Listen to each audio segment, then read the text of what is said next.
Hey, it's a blistery winter Chicago night. I've got a glass of wine with me as a treat. Would you indulge me in being a little bit more of a hater than I generally am and talking about some of the publishing trends that I would love to see stay in 2023? I actually think a lot of these are an evolution of things I talked about or byproducts of things I talked about way back when in my video talking about whether publishing adapts to consumers or forces consumers to adapt.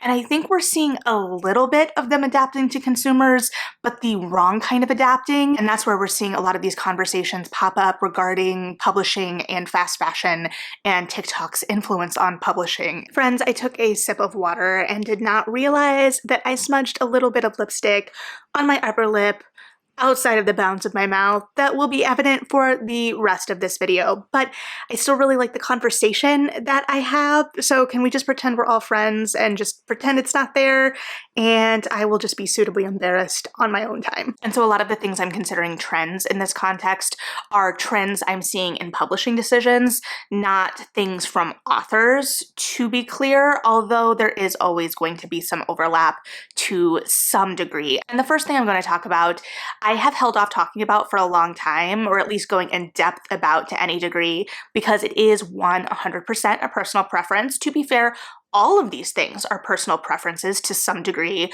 but also there are artists, creatives, what have you, behind these choices, and I am not degrading their work.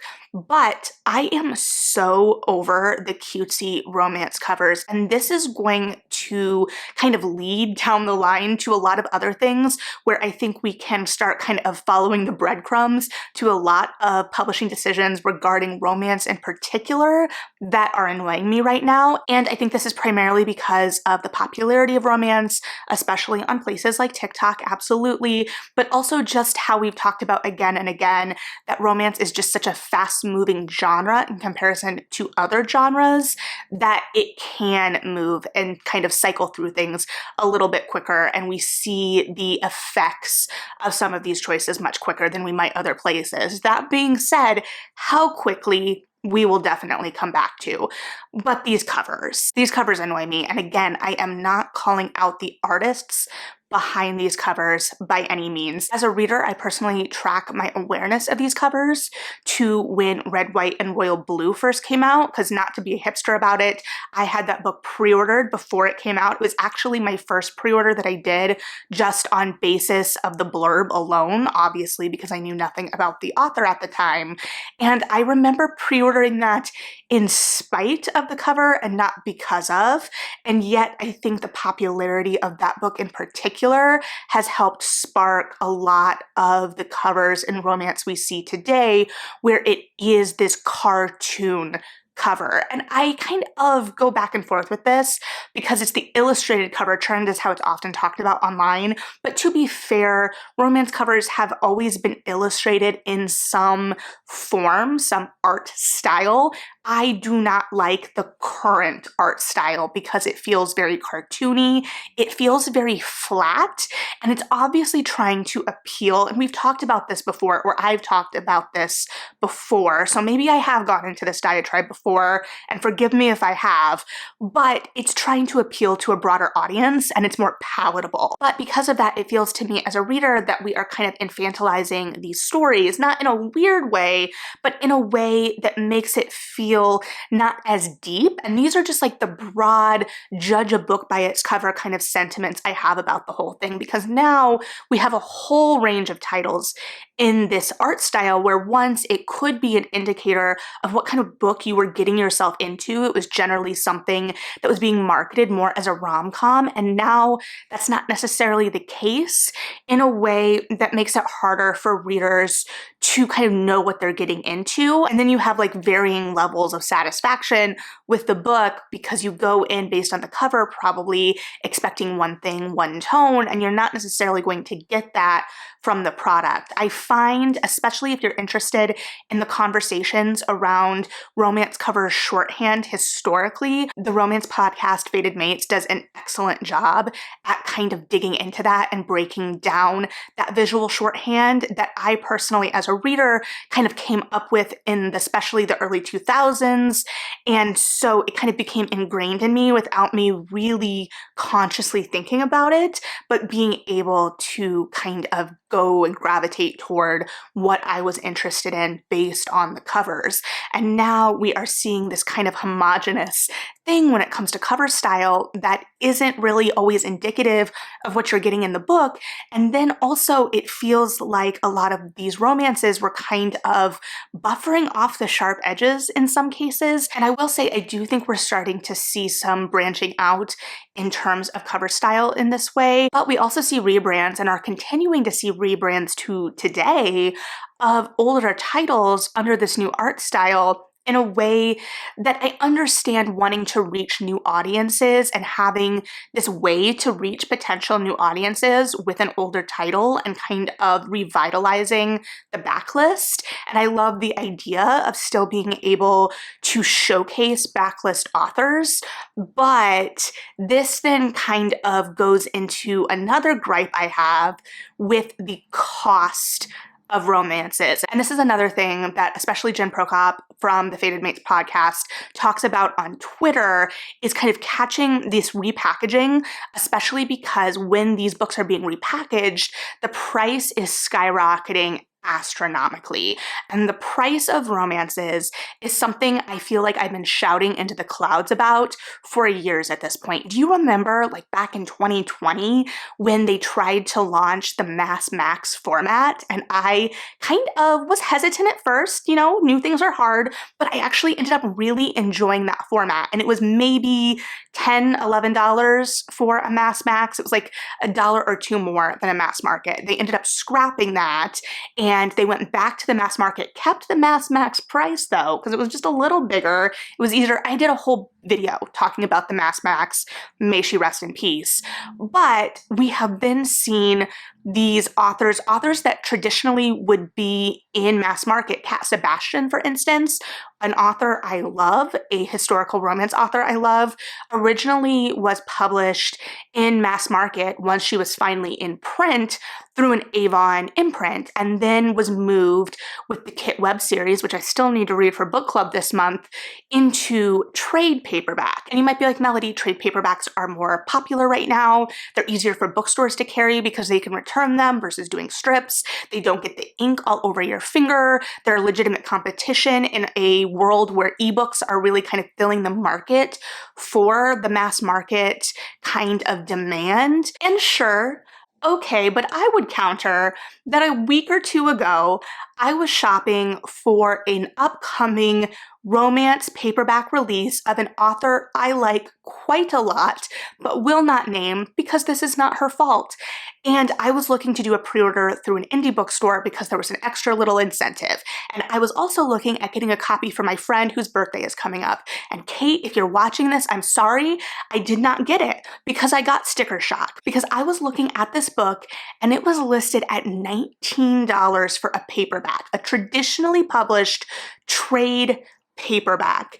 And I went, what? Because I felt like every instinct I had from adolescence returning to my body. I didn't used to buy books below a certain page count. Like Meg Cabot was my most read author for decades, like well into my 20s decades.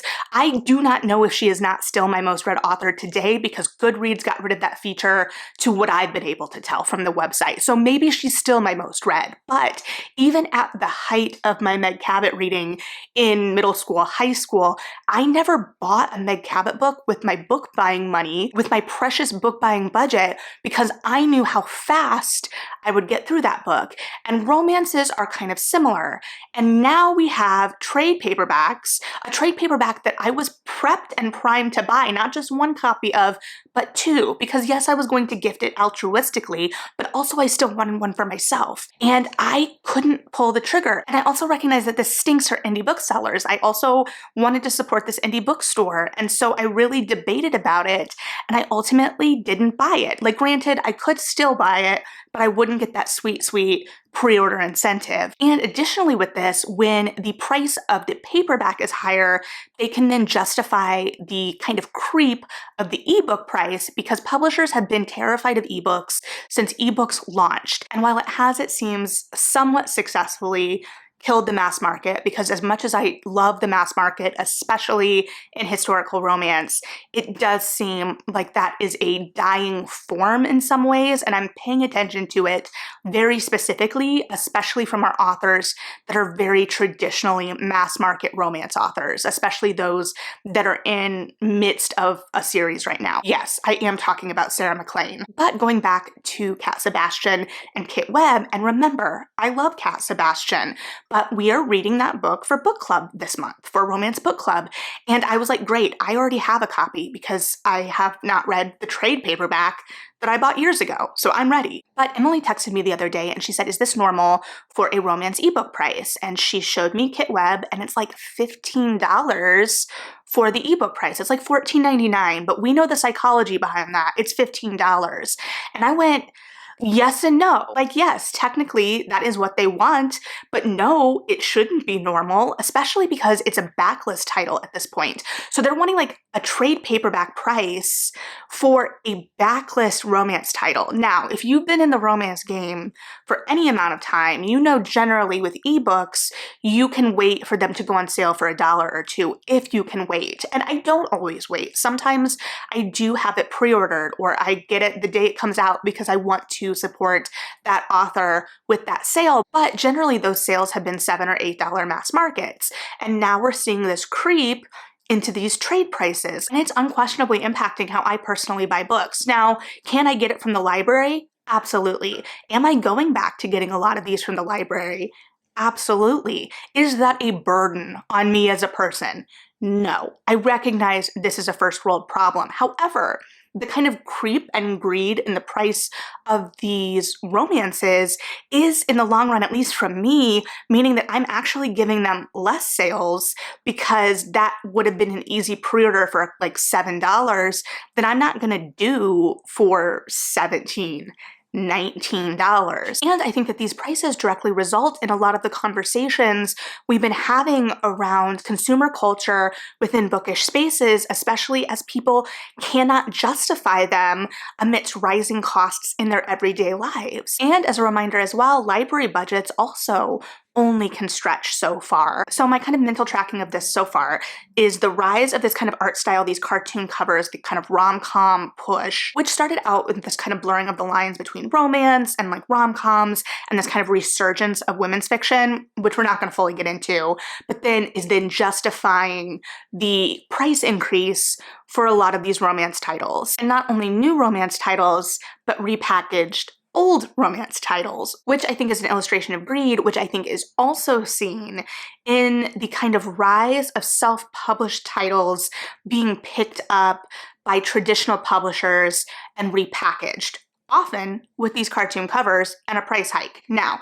I am not super well versed on the self-published side of things. Like, I'm not the person that's going to necessarily be able to track where some of these popular self-published books started. However, I do think that using self-pub as the kind of slush pile in some ways for traditional publishers is a disservice to the authors that have already put in all this work and kind of riding on the back of their success. So then the publisher, who is probably working on a skeleton crew because they have laid off so many people and they have so few staff people kind of spread very thin, doing their very best with so very little, and then they're able to kind of profit easier here, especially when there is very little editing that goes into taking that book from the self-published space to the traditionally published space. Now, I'm not saying, oh, these books need so much work between the two kind of forms by any means. What I am saying is if you have this book that is already popular with a name behind it in some spheres for some readers, and what is in it for that author. And yes, absolutely, traditionally publishing it makes it more visible to a greater number of people, as well as making it easier for bookstores to carry because then the publisher is facilitating the returns. The logistics are a little bit easier and it takes that off of the author's plate. But without being an expert in contracts, because gosh knows I have no knowledge about contracts, and strictly thinking about taking a series that already exists in some form and then giving it a traditional debut. And I've read some of these books. I have some of these books on my TBR. I will get to the Atlas 6 someday. That is my promise.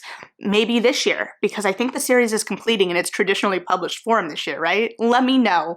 1, if it's finishing, and 2, if you think I need to prioritize that. But it seems lazy to me from the publisher's side, and especially in the romance space, because again, a lot of this is seen in romance first, if nothing else. The idea that authors are being discovered from self-pub, and then again, that lack of editing hand, it means that the shape of these books, the pacing, the feel, the stakes, the conflict are going to be much different than maybe more traditional romance readers have come to expect or go in expecting. And so then we have more tensions in terms of expectations potentially. And I think that that's where we get a lot of this discourse regarding, is TikTok ruining fill in the blank? And I don't think it's as easy as saying it is, and I definitely don't have enough data, anecdotal or otherwise, to make any determination of that nature, to be clear. But I've noticed that the pacing of these story structures are often very different. And I think oftentimes people will compare Kindle Unlimited books, especially, to something like fan fiction. And I think that that is often seen as a derogatory comparison, one that we're pushing back against. And at least from the fan fiction that I grew up reading, which to be fair was many years ago now, and we don't need to talk about that, there is this kind of pacing that is much different, and it's going to be a lot slower and a lot more drawn out oftentimes, depending on how that writer has kind of drafted, if they have an outline, if they know where they're going, or if they're just kind of writing the vibes, but we're feeding back with that audience. And I think we're seeing that with these Kindle Unlimited titles, because we're moving back to kind of a more Victorian model in some ways. We're not being paid by the word, but we're being paid by the page flip. So if you're being paid by the page flip, you don't really have an incentive to tell a tighter, more concise story. I'm not saying that the stories are bad. I want to be clear, because I've read some excellent self-published titles. Excellent self-published titles are being put out every day. I've also read some not so excellent self-published titles. Those are also being put out every day. But by the nature of the system, we are moving into these ever faster publishing timelines that are then bleeding over into traditional publishing in a way that I think we've seen illustrated this year more than ever. And by this year, I mean 2023. But I would like to go back to just even a couple of years ago when we had the infamous, I have personally explained the process to you, Deborah, from Nora Roberts. And remember, when talking about traditional romance, Nora Roberts is traditional romance. And so there was this unrealistic expectation that you could put out more than one book a year, which at the time it was like, no, that's ridiculous. One book a year is already an incredibly fast pace for romance, which it is. However, I think then, and I think we've only seen it creep and become more evident now, there are unrealistic expectations being set by self-pub timelines. Timelines, to be clear, authors are being forced to play into because of the algorithm. But then this is adjusting reader expectations for readers who are used to multiple releases from authors in a singular year, which some authors can do, but to expect every author to be able to do that is unsustainable, and that's where we're seeing a lot of burnout from authors as well. And then on top of that, we're now seeing this transfer over into traditional publishing. How many months have I sat in front of this camera for an anticipated release video and said, oh, we're getting the sequel to this thing that came out earlier this year, or this is the next romance in this series which came out earlier this year. And so I'm seeing this trend again, especially in romance, or maybe romance is like the first horseman, where we are seeing a release earlier in the year and then later in the year. So we're moving that goalpost of one book a year to multiple books a year. And how can you sustain that level indefinitely? How can you sustain the quality of the storytelling there indefinitely? I don't know that you can. And especially for genre authors, there's an expectation that as that goalpost moves, you have to be able to keep up. And then this is again feeding back into the conversation of how much of an editing hand or how much the publisher is doing for these books. If we kind of look at a very successful romantasy series that came out in 2023 that had a very big sequel come out in 2023, I've only read the first one, But even that book could have been edited down. It could have been tightened. So when we're looking at these very fast publishing schedules, it's not to say that people aren't going to enjoy it, but we're going to start seeing a breakdown eventually when you are kind of setting these unrealistic expectations. And then you're going to start having readers not be able to trust or judging whole swaths of subgenres or categories because books haven't been given their proper time to breathe and to revise. And that's not fair to the authors, and it's also not fair to the readers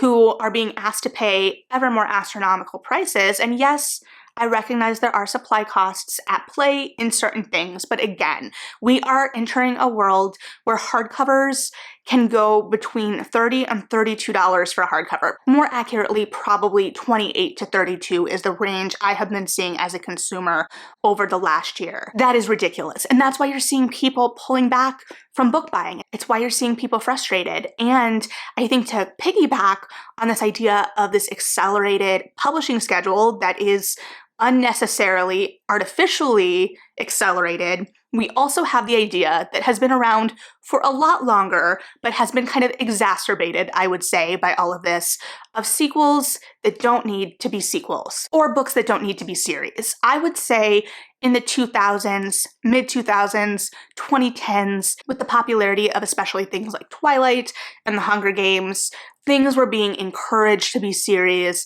that may not have always been envisioned as a series. Now, that being said, I was surprised to see last year that Anita Blake is still going strong as a series. However, not everything is Anita Blake, and I would argue even in the 2000s, Anita Blake didn't need to still be going. But I'm not talking about these longer serializations that are comfort reads for a lot of people. I'm talking about narratives that are being kind of shoehorned into the shape of a trilogy or a series or whatever for the easy money, because it, again, is a disservice to authors and to readers. I think probably one of the more egregious for me as a reader recently, and again, this is not a slight on the author because a contract was signed, publishers are going to encourage very specific paths to fulfill that contract. Again, not an expert on contracts, but Serpent and Dove, which worked very cohesively as a singular book, and I think we could have wrapped up the whole series in that singular book, and maybe I am blinded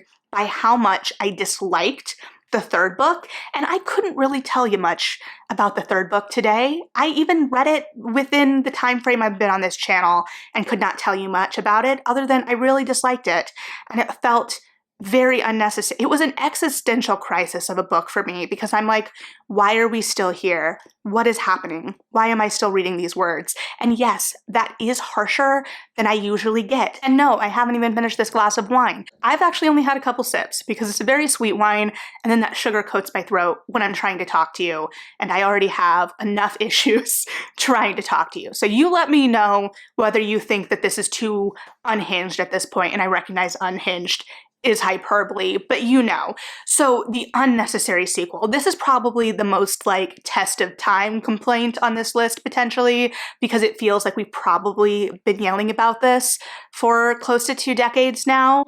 I'm coming up on my 15th high school reunion. I don't know if we're having a 15th high school reunion, but let's just sit with that for a moment, because you know what else that means? No matter how you felt about it or feel about it today, Twilight, the complete series, is also in the 15-year reunion territory. And hey, another series that probably didn't need to be a series. I remember I almost didn't read New Moon because I don't remember what... Actually, you know, I probably was on Goodreads at the time because I read something in a review that indicated that Edward really wasn't present in the book, and I was like, oh, why do I care?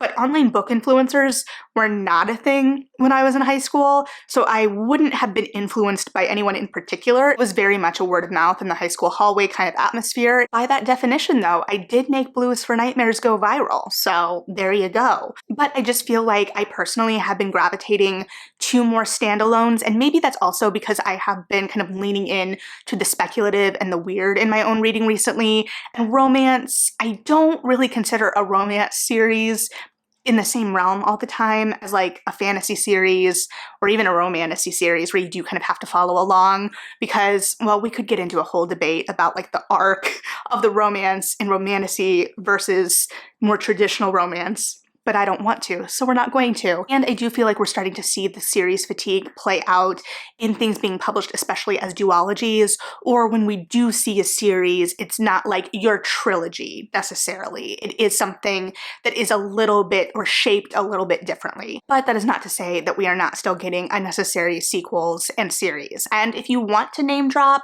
your series that you wish would just end at this point below, who am I to stop you? And then also connected somewhat tangentially in the realm of unnecessary, I would like to see less lackluster, particularly Greek retellings, but just retellings in general. And don't get me wrong, I love a retelling. If you've been here for any length of time, you know that, and are probably screaming at your computer or your phone about the hypocrisy. Don't get me wrong.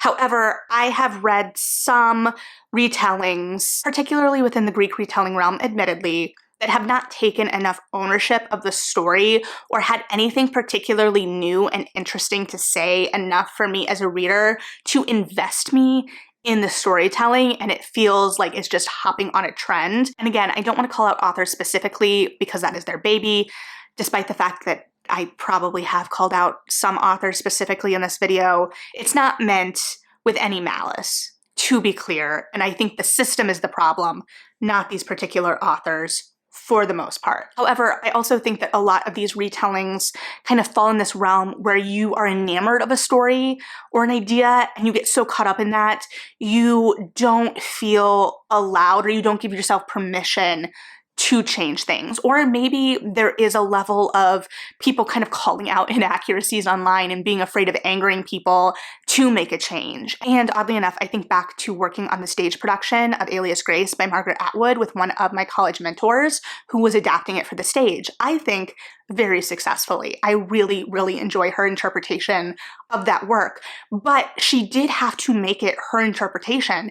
And Margaret Atwood specifically told her, according to her, this is all third person to me, to make it her own, to give herself that permission to tell her story. And while it is still Alias Grace, it is still Margaret Atwood's Alias Grace, it has been shaped and focused in a way to be able to tell the story through a new medium from a different angle, which, if you're familiar with Alias Grace, what angle you're telling the story from is particularly fitting. But I think, again, the emphasis is on the publisher here in terms of helping guide and shape a story and working with an author to guide and shape that story, because often it feels like the kernels are there and it's just been rushed through to publication in order to capitalize on a trend, which, again, full circle, feels like publishing is reactionary rather than proactive in how it approaches what it's doing, which then again puts the emphasis and the blame for things people are unhappy with in the industry on things like TikTok rather than the publishers who are going for easy capitalization rather than envisioning how they can continue to partner and push the industry with these new avenues that are open to them. So those are the general things I would like to leave in 2023. Am I lying to myself and telling myself it's going to happen? Absolutely not. But I would like to start the conversation and see if maybe any of these are on the list of things you would like to leave behind as well. Or maybe you're like, Melody, you are full of it. I actually really like this thing, because we're allowed to disagree. But either way, let me know what you're thinking. Thank you for hanging out and listening to my thoughts. Go ahead and like and subscribe if you feel like it. Read something good, and yeah, bye.